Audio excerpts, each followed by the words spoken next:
should, but oops, sorry. Now the event is being recorded. So you can find the event on our YouTube channel in about a week. If you don't want to be included in the recording with your face, you can turn your camera off. And we'll also ask everyone to keep themselves muted until the very end if we have time for open chat.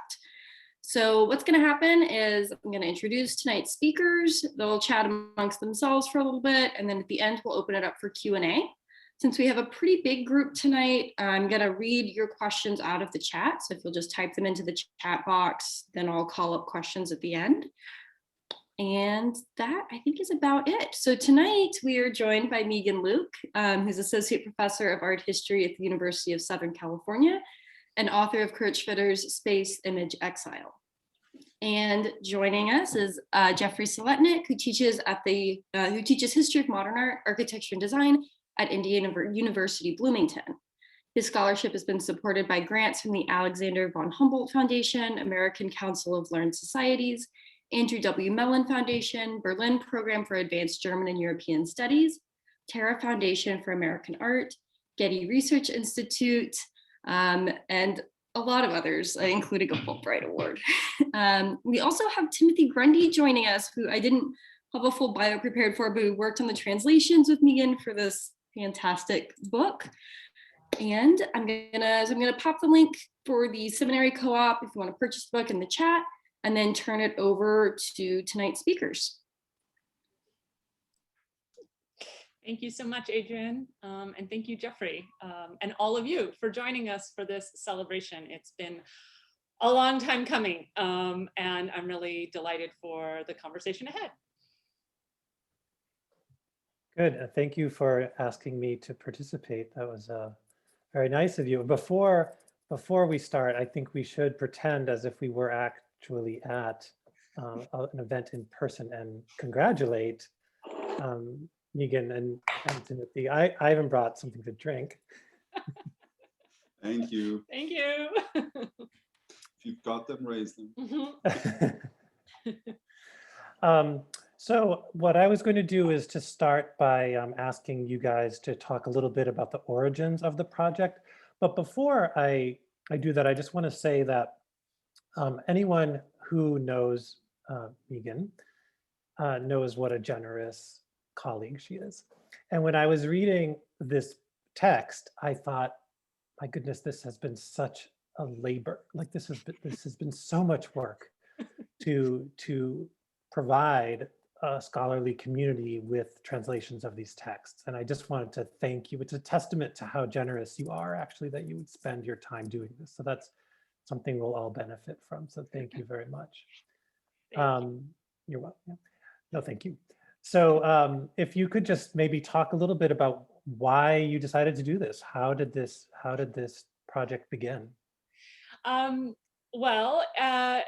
When I was finishing my first book, Kurt Schwitters' Space, Image, Exile, I was talking to Susan Bielstein, my editor at Chicago Press, about what a profound thinker about art I thought Schwitters was, and how I thought that his position within the history of art and the history of modernism, and also just Weimar culture in general, would look a lot different, I think, if his reception in the Anglophone sphere was broader. He, I think, is one of our most valuable interwar artist writers. Certainly, he's well known as a poet and a dramatist and someone who wrote children's fairy tales and all sorts of fabulous texts, many of which got translated. But his theoretical voice was pretty much unknown, save for scattered texts here and there, many of which had remained out of print. But when I was working on my dissertation, which became my first book, I realized that there really is a sophisticated theoretical imagination there, and it seemed worthwhile to get it out. And she got very excited about it, and I proposed it, and Timothy agreed to do this with me. And I think we were very naive going into it, just what a challenge it would be, because I thought it wasn't the poetry, it wasn't the fables, it would be relatively straightforward to translate these texts, but that wasn't the case. And I'm sure you have many questions about also kind of the challenges of the translation, but it was a real learning process, and also really deepened my appreciation for him all the more. So you'd think I'd be sick of him, but I'm even more enamored, let's put it this way, since having done this project. That's great.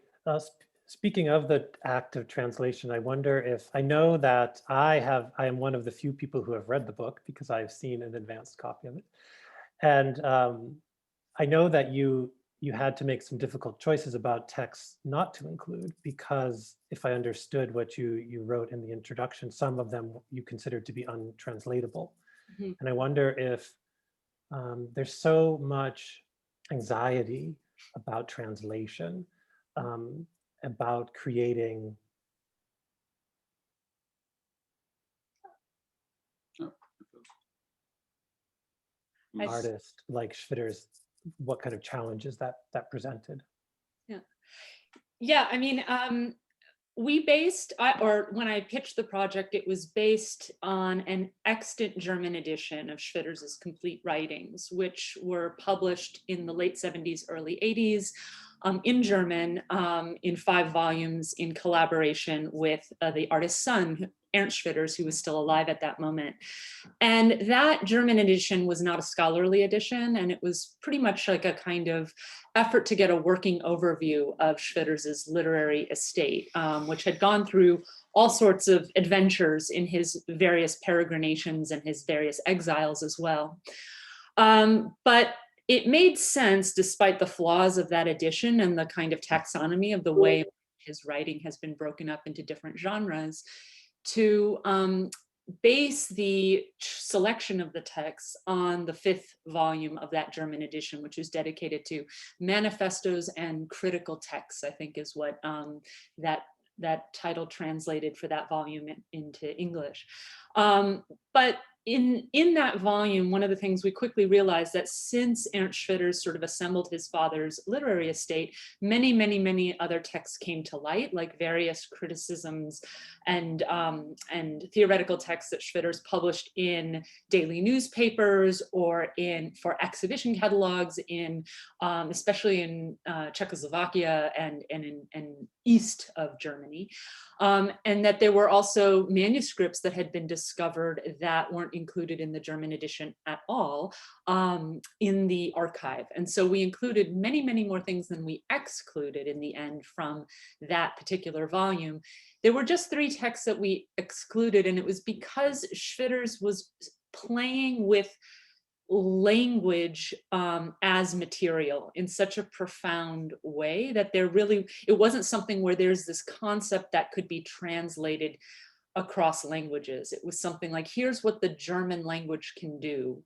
Let me perform it for you in text. And as an artist who was also renowned as a performer and really a performance artist, he was really playing with the words as they appear on the page and also as they sound to the ear. And he was doing it specifically for the German language with 3 of these texts. So unfortunately, there just didn't, we even batted it back and forth. We were thinking, well, could we somehow try and recreate the gesture with some sort of English equivalent? And that was actually where I felt we reached the limit. I mean, I think that was sort of one of those moments where you were saying the anxiety surrounding translation. It was like, at what point are you translating and at what point are you creating? And it was like, we are kind of taking the way that he is dissecting and recreating a kind of, I don't mean, it was like this attempt at making a new grammar and a new language. And it was at that point where we would have been doing the same thing for the English language that he did for the German language. And even on a playful, on a delicate level, it just seemed like a kind of a faulty endeavor. It's also just the 2 languages, they don't work the same. Like, but in the attempt, it was almost like a kind of blueprint for some sort of also Dada afterlife in its way, in its own process. Schwitters, there are a few texts in this book that deal with Schwitters. He was very interested in sustained research about language and speech acts and so forth, and sort of how words are put together, and was playing around with ideas of what might a new rationalized way of speaking might be in an era where standardization was the watchword of the day, norms and so forth. And yeah, so those were a couple of texts that we chose to leave out because then we really were getting into the realm of DIY Schwitters writing a little bit. That's fantastic. And it is an incredibly rich text insofar as there are many examples of texts that have not been translated, certainly, and I think in some instances even published. And one that you can maybe remind me if it had or had not been published is I'm exposing my my true kind of nerdish kind of tendencies, but my favorite of the texts in the book are the slide notes for a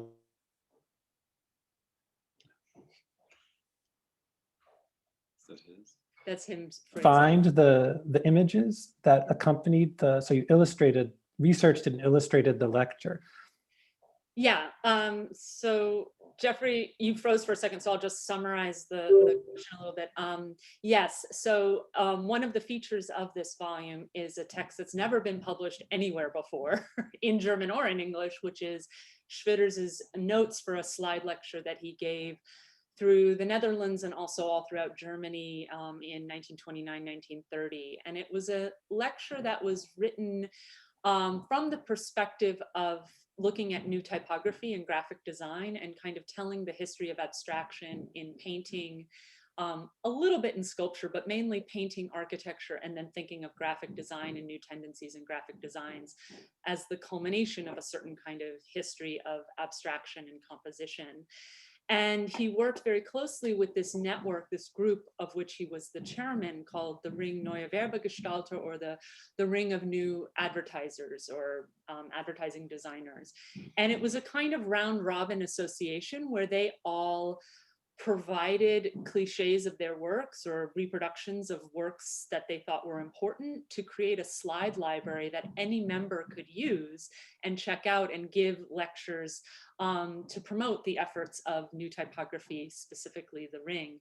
And Schwitters kept the slide collection at his home, and miraculously, those original glass slides survived the war. The Märzbau didn't survive the war, but the glass slides did. And it was an artifact that when I was doing my doctoral research, I discovered almost on the very last day that I was working in the archive after a year. And it blew the entire project open for me, because it really, in that lecture, Schwitters gives a theoretical articulation about spatial composition and spatial perception, which is such a valuable artifact for someone who truly created what many consider to be kind of a pioneering work of so-called installation art or immersive sculpture. Like, the Märzbau is really one of the very first works in the West where you have this experience of a sculpture that you enter rather than circumambulate, for example. And so as I was trying to think of, like, where did such a thing come from, these lecture notes with the accompanying slides and various slide lists for the different venues and how he was thinking through them was amazing. And I knew it had to be in there. So in the book, we translated the notes and also reproduced all the slides he refers to from that original collection. So rather than source them from, beautiful reproductions that are made by museums today, I think in the book you get this kind of real artifact of kind of what these objects would have even looked like in their original broadcasting in this lecture. Yeah, it's really a fascinating document, and the fact that you were able to illustrate it is such a treat. And it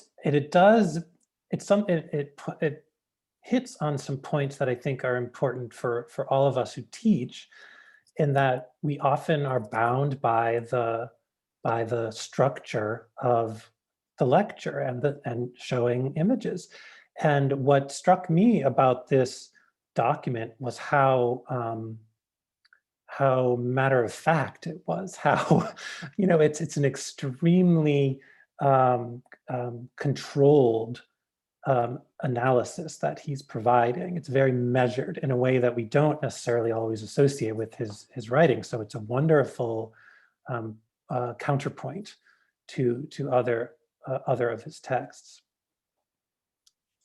Yeah, I love to think of Schwitters as someone who's very savvy about situation and language as well. So oftentimes we know Schwitters as a data performer, as somebody who had no compunction about flaunting conventions, especially filled in a say a lecture hall with say an upright bourgeois audience. And likewise, he could adopt a kind of professorial posturing in other kinds of texts and lectures. So I think this like kind of radical play with personality and tone comes through very strongly in these books. Sometimes what is the best language to convey a theoretical concept sometimes is happening in some of these very wild anti-critical texts, the so-called Tron texts, or it's a whole genre of texts that are replies to critics. And those to me are, as I say in the introduction, Schwitters' most, I think, genuine contribution to data literature. There's a kind of play with polyphony and voice and appropriation. They're verbal collages, even as they're advancing certain claims and positions about the art and culture of his day. Whereas the sort of slide lecture offers a very different kind of tone. And there are several texts that are very, very serious in that regard. Yeah, no, and just if I can jump in here just quickly about sort of, you said that, I mean, sort of the tone is kind of their dry theoretical texts, they're very matter of fact, as you said. And like one thing that I certainly noticed, and I think that we kind of started to realize as we were going through the translations of these texts is, yes, Schwitters, it's like überbordend. He's just like everywhere. Everything is being discussed, thrown in the mix, and it's like, it's pure chaos until you actually look at it closely, and it is so precise. The moments I looked at these things and said, this is a typo, this is wrong, this has to be read like this, it has to be translated like this.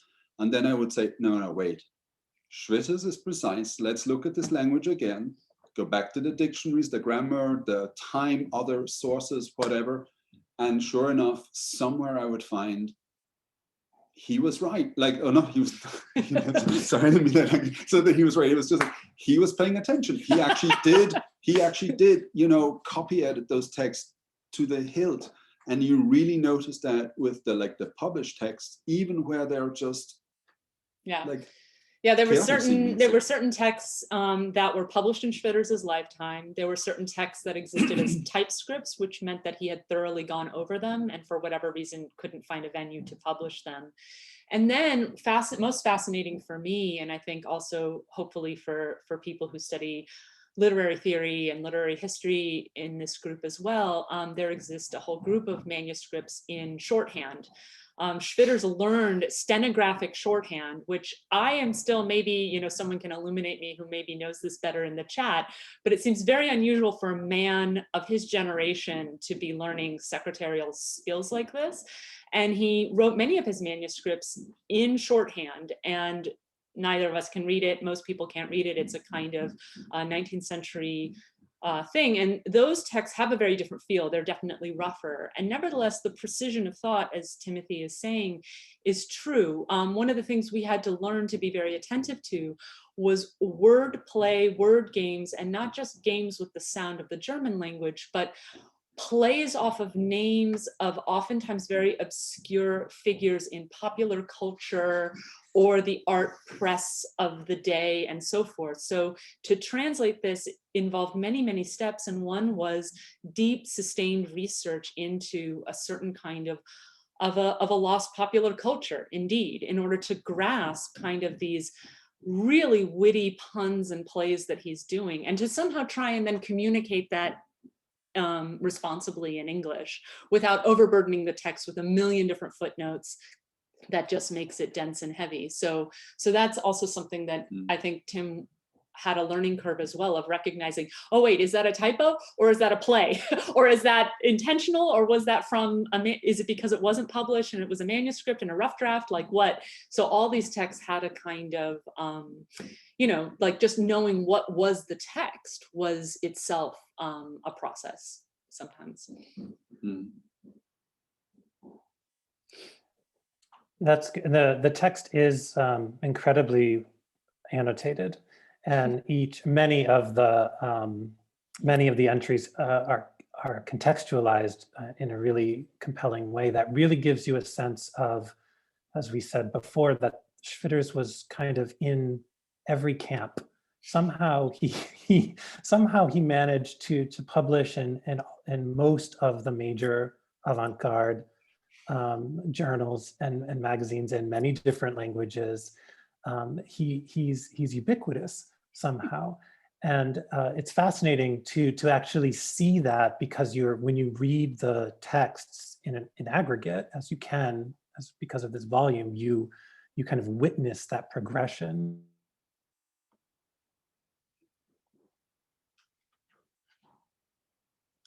That I think Megan does really well, beautifully in her introduction, is I think you really draw a distinction between the work that Schwitters is doing and his role, or his often perhaps too close association with Dada. And I felt like, in a sense, when you speak of the precision of his language, that there is also something similar in the precision of the practice and the precision, I'm having trouble with that word, of thought that underscores the theoretical writings that you were exploring. And that being said, I wonder, one of the things that you bring up in the introduction is a notion of the work as always evolving, that there was no fixity necessarily to a work. There was a kind of contingency. And I wonder if you recognized something similar in his writing, because there are several what we might describe as autobiographical texts. And do they develop in a way, or do they seem to maintain a certain kind of approach or aesthetic?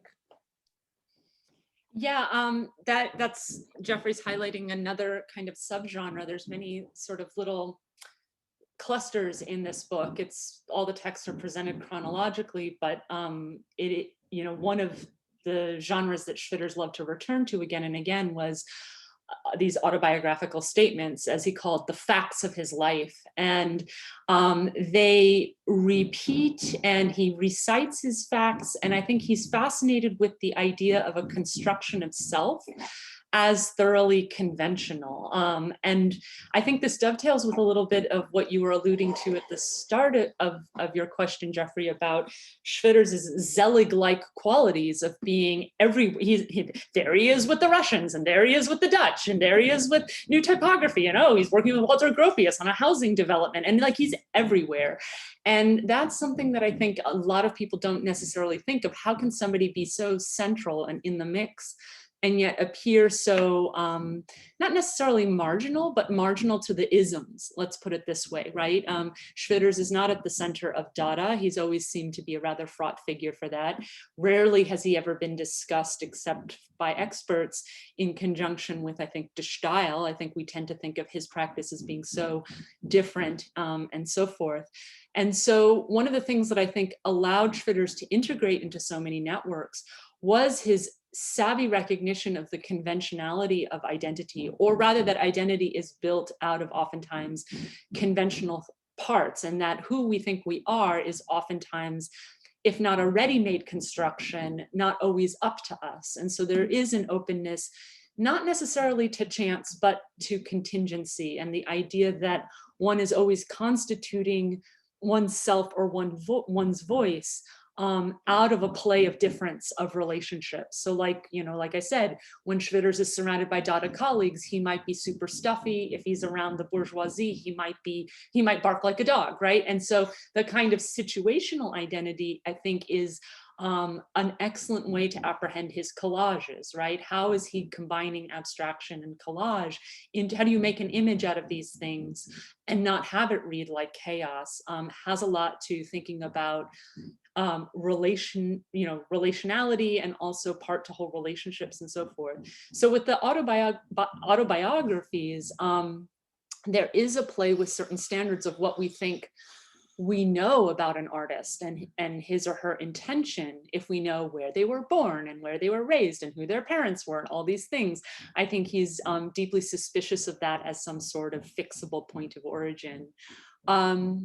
He also, yeah, did you want to add? No, I just wanted to jump in there with that, like similar about this, the autobiography that he is writing, and then like questions of contingency, questions of voice, and then also what you said about this is a point where these texts have been assembled into a single volume where we can look at them all together. And Megan and I, we were kind of talking earlier about how one thing that also came out, like, you know, it's this question of, to go back to one of the earlier questions you had about the fraughtness of translation, the anxiety of translation, the creation of a voice for Schwitters.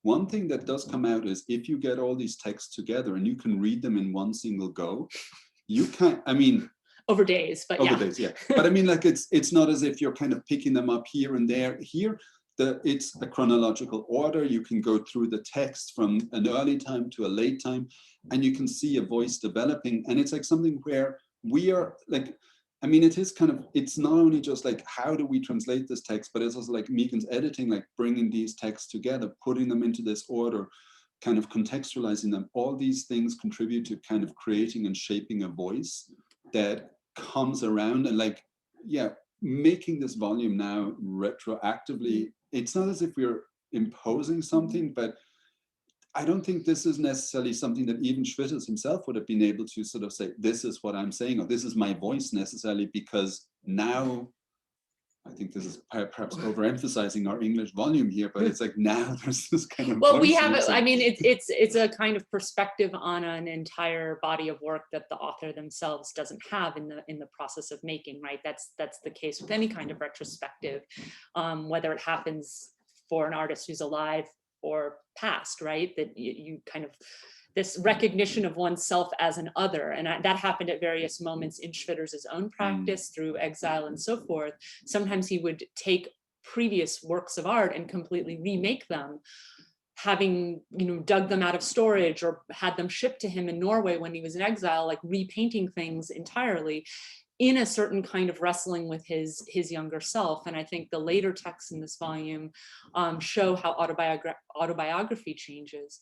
Another thing I think that's also super helpful to stress is that one of the things that makes Schwitters both central and marginal is his commitment to being in a provincial capital of Hanover. So Hanover was an incredibly interesting and vital center on the avant-garde circuit in the 1920s.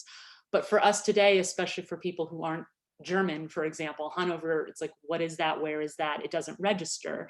And it's kind of hard to believe that somebody would, you know, when you could go to Berlin or you know, why wouldn't you go there? And Schwitters deliberately identified himself with a kind of provincial sensibility. And I think he was deeply, deeply invested in the particular local art worlds as well. And I think that's also fascinating to think about, this difference of periphery and center. We tend to prioritize Berlin as the capital of the 1920s, you know, this kind of booming metropolis, but actually all throughout Germany, there were artists who were corresponding with each other, networking with each other, visiting each other, and engaged with a very lively localized practice. And I think that's also something that comes through and also shapes his particular distinctive voice. And that really is something that comes through in the way that you've assembled the text, because it's not only pieces that were published in the major journals, it's also local newspapers and reviews of artists who are rather obscure to us today, certainly. Sorry, please. I just wanted to also say, like, one thing about this thing, like the volume is all in English, but not all the texts were from German. So like there's, you know, there were French, there are Hungarian, there's, and this is also just me sort of bringing in, like, just acknowledging Michael White, who's here as well, who did the translation from Dutch. So it's like, it's not all me firstly. So it's like, just, I mean, Michael White doing the Dutch, Eva Morawiecz doing the French, like there are other texts and languages that come in here. So it's like, this is the first time where you can just sit down like again, in a single go, read all the text. Yeah. But it's also, I mean, one reason why there is, certain texts only exist in Dutch translation published at the time when Schwitters was alive, or Polish, Hungarian, French. And then there are certain texts that existed in English and they're transposed. Certain texts he wrote in English when he was in exile in England. So there is a certain polyvocal polyphony quality to the book in terms of multiple voices, and that's just because his original manuscripts for those things don't exist, and so oftentimes we only have the original is now what was published in the Polish. So and that was also an interesting aspect to the process as well, of understanding how Schwitters was somebody who just loved language in all its forms and loved thinking about, especially Germany at this time, as this interchange between East and West, particularly, and kind of being in confrontation with languages from colleagues from in Poland, Hungary, and Russia in particular. He was just fascinated with how, again, those languages shaped an artistic sensibility and thought of the time. Yeah, that's really well said. How are we doing for time? We're doing pretty good. We have a Good. couple of questions already in the chat. If we want to switch over to that mode, what do y'all feel like? How do you feel, Megan? Sure. Okay. All right, let's see. So we have two questions that came in from Rudolph Quensley, I think is the last name. Sorry. How do you handle different versions of a text? And also, who transcribed the stenographic text for you? You might know that Friedhelm Locke had difficulties with his transcriptions, and some of them have been questioned. Yes, that's an excellent point. So Friedhelm Locke was the editor of this initial German volume, German edition of Schwitters' text that's currently being radically redone by the Schwitters archive in Hanover with Universität in Wuppertal. So there's this new effort to make an actual scholarly edition of 10 volumes of Schwitters' complete writings, his editorial projects, his correspondence, and so forth. So that is a massive undertaking that's been happening coincidentally the 10 years that this book has been in progress. So I was in dialogue very closely throughout this whole process with the archive, asking them about new transcriptions, updated transcriptions, and so forth. So like translation, transcription is also an interpretive process. And one of the things I learned was that the transcription process from the shorthand itself is a kind of phonetic-based one. And so part of the problems of these earlier transcriptions that were made back in the 70s initially was somehow not necessarily anticipating some of these, again, sonic games or word plays, right? And so you think this is illegible or it doesn't make sense. And so then the transcription kind of gets out of control. So yeah, the transcriptions have been updated. We didn't do the transcribing by any means, but they're based off of the official ones that are now part of this new scholarly undertaking by the archive. In terms of texts that exist in multiple versions, fortunately, that wasn't something that we ran into too often with this particular genre of texts. And so we always went with the most in the case of certain texts, like the first time Schwitters announces his particular aesthetic as März, right? He gives it this name, März, and he announces it with this manifesto that's published in many, many different journals, always in different lengths too. And so I chose always to opt for the version that was most complete, the one that gave us the most juice, most bang for the buck. And but for every single text, there's also bibliographic information about where this was published and the original publication dates and so forth.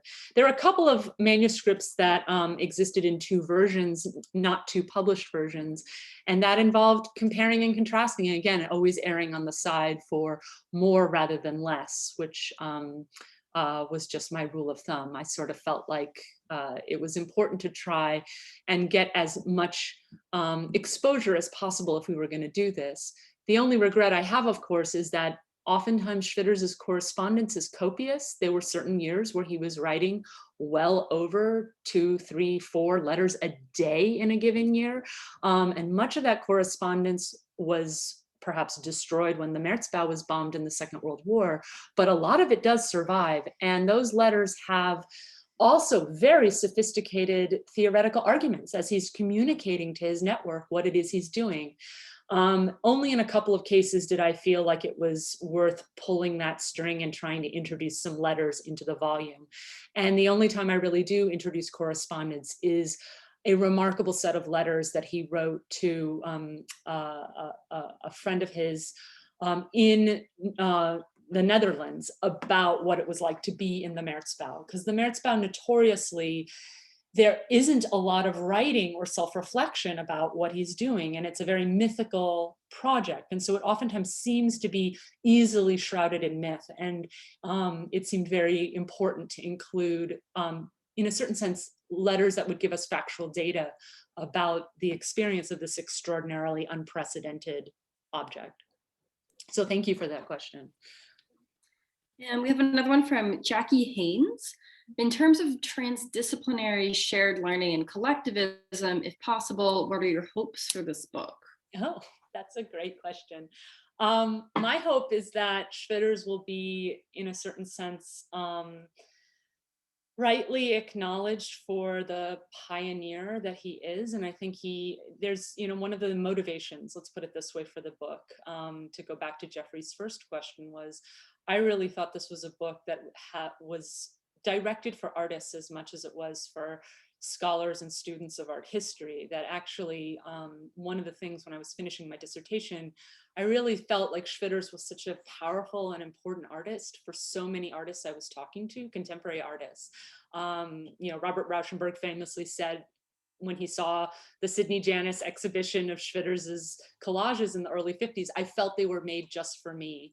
And it was actually in confrontation with a collage that's owned by Jasper Johns that I saw this in a show, and I was like, I've got to write on this guy. Like, I was thinking about Johns, and then I went and saw this show, saw this work, only to find out it was owned by Johns, and so there's a dialogue across artists, and I feel like artists really look carefully at Schwitters, and there's a certain kind of, I think, we have a lot of discourse about how profoundly important someone like Marcel Duchamp has been for certain tendencies in art in the United States and in Europe post, say, 45, especially in the 60s and so forth. But I feel like Schwitters had equally an impact, but we don't necessarily yet have the language to maybe articulate that as well as we could. So one of my sincere hopes for this book is that artists will read it, art historians will read it, and we'll start to actually do a kind of archaeology of abstraction, modernism, and the avant-garde that will open up the kinds of ways we can frame and talk about practice today.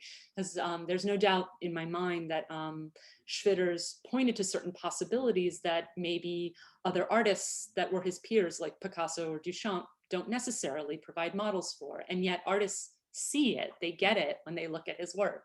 So being a kind of plodding art historian, I really sometimes do feel like I need the text as well, the explanatory force of the artist's own theoretical voice. So yeah, I would say that's my key dream, although I have a feeling it would be wonderful if this book also generated more of a desire to return to the German text as well, and to really engage with Schwitters as someone who is incredibly powerful literary voice of the interwar period in Germany.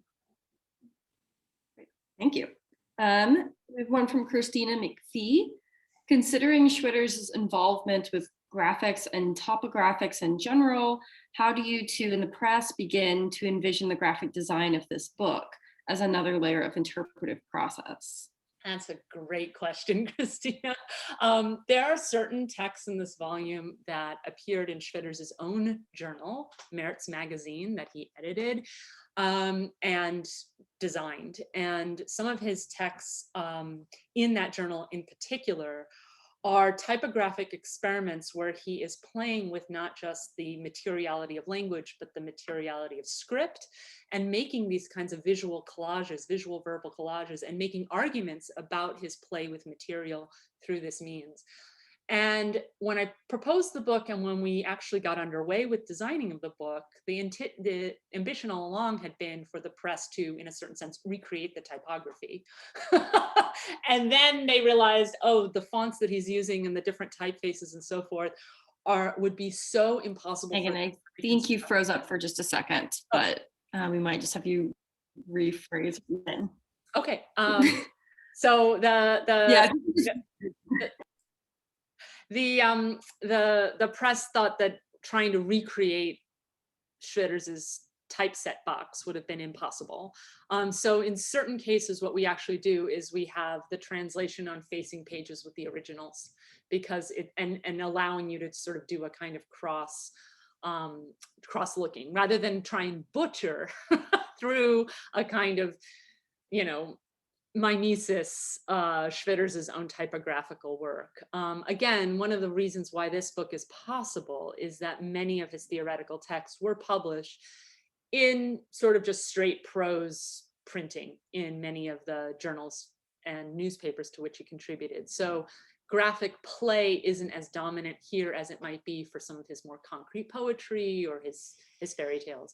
But yeah, it was a hard decision. It was something towards the end there where, you know, a book only has so many illustrations, otherwise it goes over budget. And then suddenly the designer is saying, what we're gonna do is have the facing pages of the original. So are there some pictures you can cut? That became a whole other thing.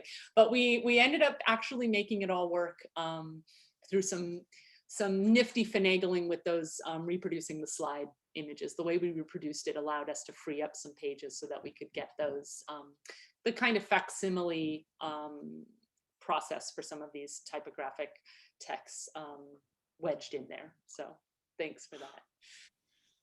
Great. And Timothy Benson says, you both have so many insights into this body of work. Do you include annotations or indices of people and concepts, or do you plan to describe these aspects of the project elsewhere? Yeah, when I first pitched this project, I thought, and it'll have this like comprehensive list of like all the texts that were ever published in the Merz Journal, because there was no concordance of the Merz Journal ever, and all these things. Now, of course, since pitching it, the sort of new scholarly edition in German is being updated, and so some of that work wasn't as necessary. And actually, this book is incredibly long.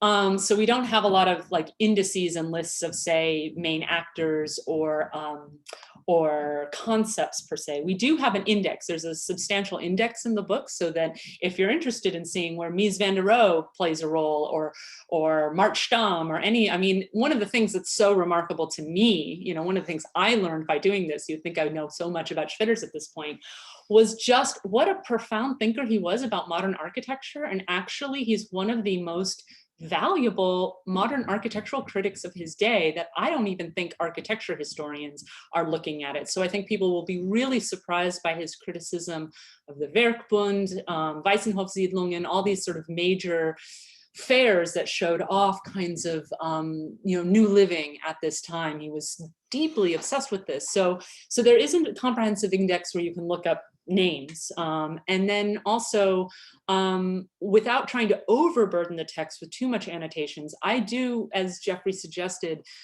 this was a research project, 100%. There's lots of individual introductions to individual texts, especially those texts that are responding to local art world spats that would be unintelligible for anybody today, whether you're German or English speaking. And I contextualize those texts thanks to some extraordinary dissertations in German, for example. I was able to rely on that scholarship to help me. And then there's lots of annotated footnotes to understand some of these references to cabaret songs, to random kinds of, Schwitters was also very attuned to politics of Heimat and belonging and Germanness, right? And we tend to think of Schwitters as being somewhat apolitical because he wasn't a communist, but he was deeply invested in this kind of what is an authentic German that, of course, obviously becomes ever more intense and dominates the discourse of his life. And he's incredibly critical and witty about these appeals to some sort of nativist identity. And a lot of his his popular culture references poke fun at this. So I think for people who are also interested in interwar German culture and politics, this will also nuance that, like, what does political commitment look like if it's not tied to party politics, right? We tend to think of politics only happening through political parties in Weimar because there were so many of them, but actually there was a whole kind of cultural dimension to day-to-day politics of, again, navigating these questions of identity and difference that just feels so live to me today, even if it's happening there. Yeah. But also just, Tim, to that, like the footnotes, they are substantial, but yeah, there is way more that was there that didn't get put in, but what is in there is, it does, I feel like, give a very rich, detailed frame for the text, for the time, for the period, for the discussions that Megan was saying. But also I think there is like, there are a lot of, like, we did kind of manage to get, or that we did include a lot of kind of references to like certain German traditions of thought, of philosophy, of art, the thinking about art and art theory that I think gets slightly lost in English, like the English art history. There is a certain German art history that is kind of sidelined slightly. And I think that is that we've kind of made sure that those like things, we did hit the big topics, the big themes. So I think they're all in there as complete as we can get them. And what isn't in there, you know, for future scholars. Yeah. No, I mean, it's true. So, There's like also Schwitters was, you know, he went to gymnasium. He was a educated upper middle class son of merchants. He didn't go to university, but he was trained at a Royal Academy of Fine Art. So he's engaged with a deep lineage of not just critical art history, but the philosophy of art coming from the Enlightenment and Romanticism and so forth. And one of the things I realized that I felt very inadequate going into working on, say, the history of Dada or the history of Schwitters as a student was, I was like, good grief. To study Dada, you need to understand Romanticism, which was like absent in my training for whatever reason, right? And we tend to think of like World War I being such a radical caesura and rupture that somehow it might be possible to talk about the reaction to that break without understanding kind of deeper lineages. And I'm not just talking about the history of that time, but a kind of whole intellectual history is to be found in the annotations, for sure. And so that's why I think, while it's a book centered on a single artist, I also think regardless of someone's passion for Schwitters per se, it's a worthwhile portrait of an era in some regards if you really engage with it. I think we have time for one more question before we wrap things up. We have one from Ite Sapir. Did you consider making it a bilingual or indeed multilingual edition, i.e. including the German originals for some or all of the text, or including the German originals for the more untranslatable texts? Yeah, I mean, then I don't know if I almost feel like this book barely got published as it is. It's really a testament to Susan Bielstein's real commitment over, like, this was a project that happened kind of off and on for both of us. It was sort of wedged in between always the paying work for Tim as a translator, me trying to get tenure. It's like, it really was a labor of love in all these different regards. And it did start to balloon at a certain point. And Susan was like, okay, this really is the last text, because we kept discovering texts, with the research that the foundation was doing. The German originals, I think in this edition that they're presenting, it's not just going to be in the day and age of scholarship and open source scholarship, when the German volumes come out, they're published by De Gruyter, which is doing an online ebook edition, sometimes open source, sometimes available for universities. So I do think if people want to do that kind of comparative reading, there will very soon be an opportunity to do it. There already is a couple of volumes of that 10-volume edition have been published, especially one dealing with Schwitters' notebooks and one dealing with the whole Merz journal. So already it might be possible to do that. But yeah, I don't think it would have seen the light of day if we tried to do a side-by-side one. Unfortunately, these sort of massive undertakings are it really takes a dedicated press and a dedicated editor to stand by that as a value. So I also want to extend my thanks to Susan in absentia, but also to the press for believing in this project. I don't know how often we'll come to it. Susan Oh, there's Susan. Great. Hi. You know, the Zoom squares, you have no idea who's here or not. So thank you. Yeah. All right, fantastic. Thank you to Megan and Timothy and Jeffrey and to everyone for your great questions. I'm gonna stop the recording in just a second, but if y'all want to hang out for a few minutes and say hey and congratulations as if this was real life and we were all at the Seminary Co-op bookstore. And once again, thanking Seminary Co-op bookstore for partnering with us. Definitely check them out. Check out our Buy the Book event series. I posted a link to the Co-op's website and to the press YouTube page in the chat. So yeah, thank you all and feel free to unmute yourselves and thank our lovely speakers. Thank you. Thank you, Jeffrey.